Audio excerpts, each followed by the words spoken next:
Hey YouTube, welcome back to the Hop Time Brewery channel. Today we're going to be talking a little about the bottling, kegging, canning process because there's so many questions and so many people out there trying to figure out what they're going to do, especially for new home brewers, those that are experienced, those that want to share their beers. What is the best process to go about it? And we'll tell a little bit about our experience of how we transition from bottling to kegging, and now we're starting to can a little bit here. So stay tuned and we'll begin with shortly.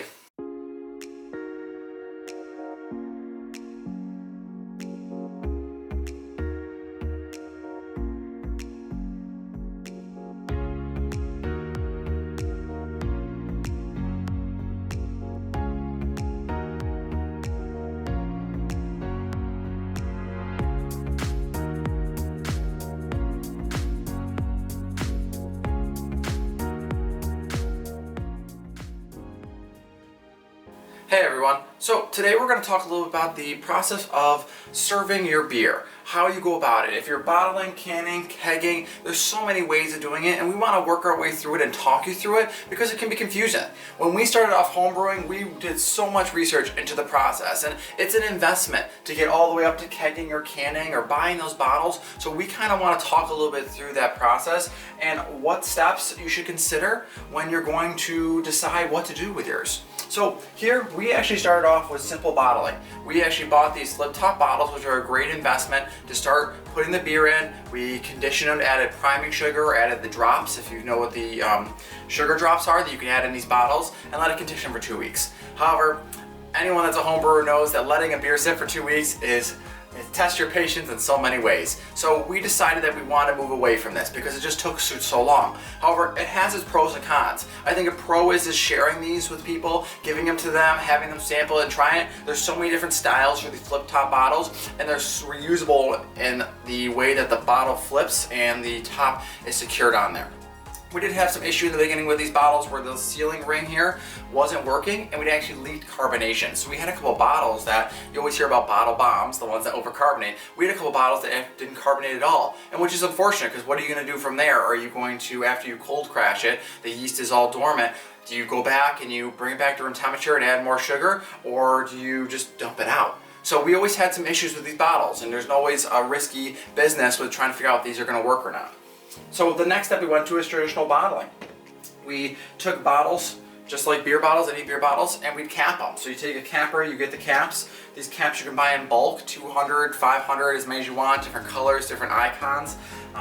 And you cap the beer inside a bottle here. It's nice, but this is a single serving bottle. So you need to make sure you're not going with a big bomber size like this, because that's going to be a single serving. You can't reseal these, where the bombers you can reseal them a couple times. So there's the difference between those two there.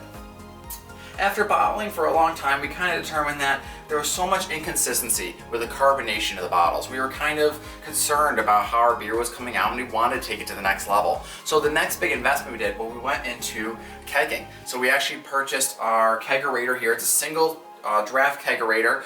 That's what we have for now. We do switch back and forth between the two kegs that we have in the system, and we want to upgrade in the future, but I think you got to start somewhere when you do this. So we started off with a single kegerator. We put our beer in these kegs here. We have a CO2 tank inside the kegerator here where we transfer directly into it, as you saw with our mango wheat episode, and we purge the oxygen and we serve it on tap. And you can either let it condition over time, like a lot of homebrewers do, let it sit on PSI, on some carbonation for a week or two, or you can force carbonate it. And by force carbonating, you're kind of really making that serving pressure up there high, and it basically takes 24 to 48 hours when the forced carbonation. And there's a lot of episodes there about forced carbonation, and maybe we'll talk about in the future about our strategy with forced carbonation. So this is the assortment of ways that we've done our bottling and conditioning of our beer. However, we recently got into canning a little bit, and a lot of people look at canning and see the expensive equipment that comes with it. From the canner to all the cans, the risk of oxidation, the one serving. Growlers is really the next big thing with breweries, because growlers, these glass containers, it's a lot to clean. People don't want to hold 64 ounces, might be too much for them. So cans have really been the big thing. However, for a home brewer, that's sometimes a big expense to buy the canning machine. That can range up to 500, 600 bucks to buy the machine, and then all the cans, all the equipment, stuff like that. So we looked into different options and actually found out a company called Twisty Can. And they produce these cans that have a top on them that twists on and off and holds the carbonation. So everything's sealed already in the bottle, and it's a 32 fluid ounce can that you can fill out and give to friends. We actually have our labels that we printed out. They're actually from Sticker Mule, that are stickers that are dry adhesive on there. So like a dry erase board that you can write what kind of beer you have on the can itself and give them to someone. We prefer these a lot better than bottles because when we give this to someone and they're done with it, they can just recycle it. We're not worrying about taking these bottles back and washing them, rinsing them out, tracking where they are, making sure they're clean, waiting for it to condition.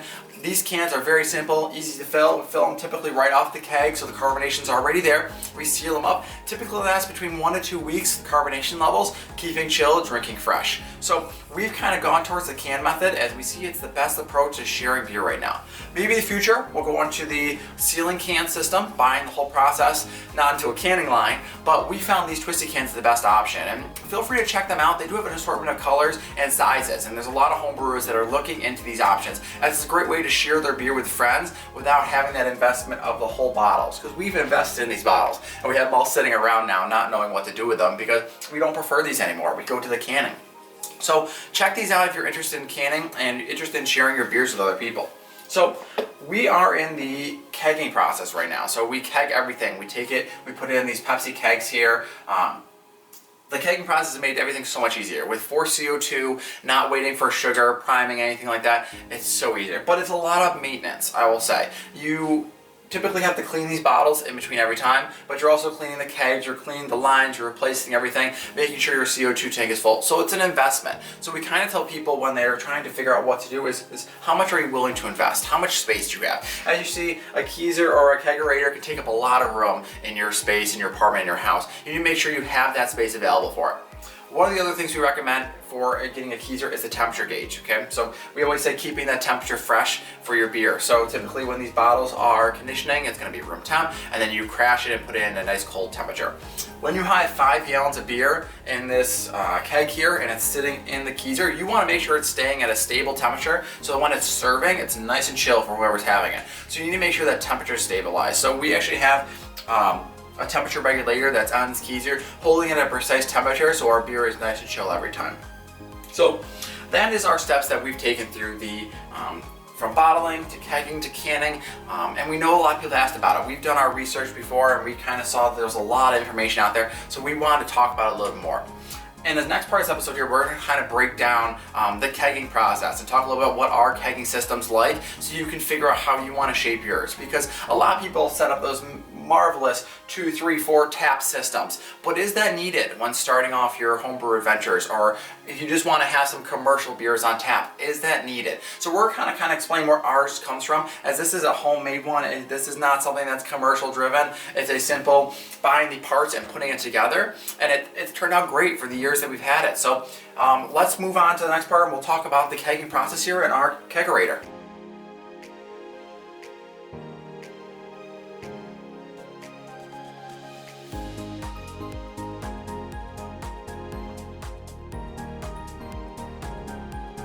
So our kegerator here, as I said, is a homemade system. We actually bought this off of someone else who made it, but it's very simple to make one of these.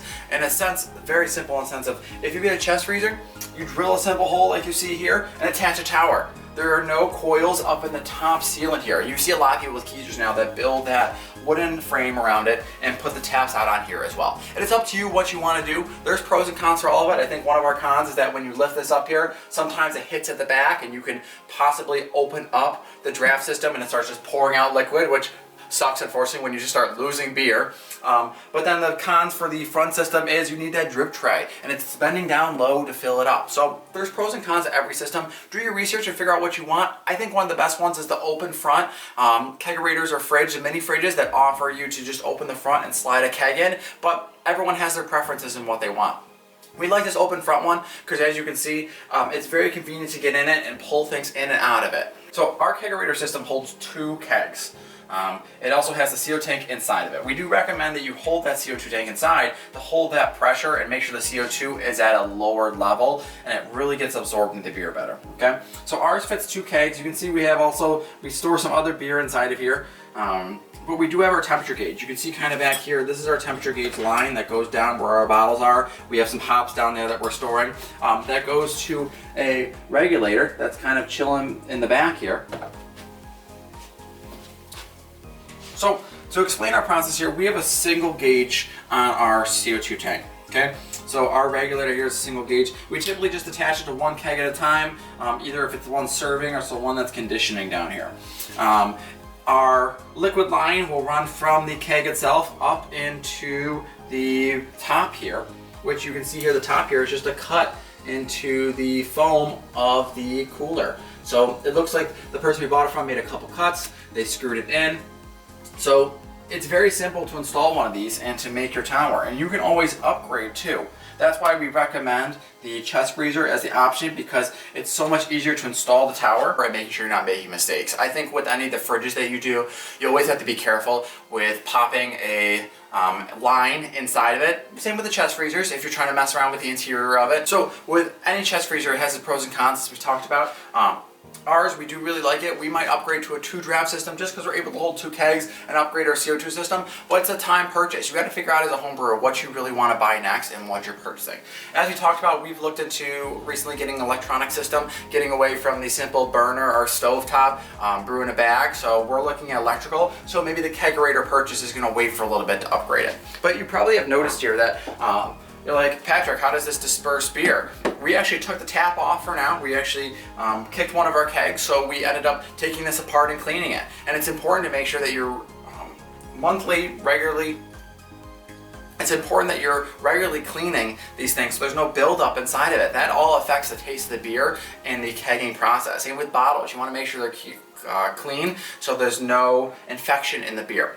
So the process is pretty simple with the tower and cleaning it. You can take it apart here and go and get all the tubing inside of here, connect it, reconnect it, and change it out. But basically the draft head here, it's very simple to screw it on and put it back on here. You just need to make sure it's secured tight so there's no leaking that's happening.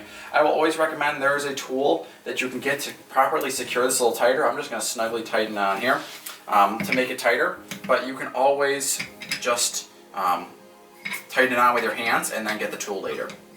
So that's a little about the kegging process, and we appreciate you tuning in to our channel to learn a little about it.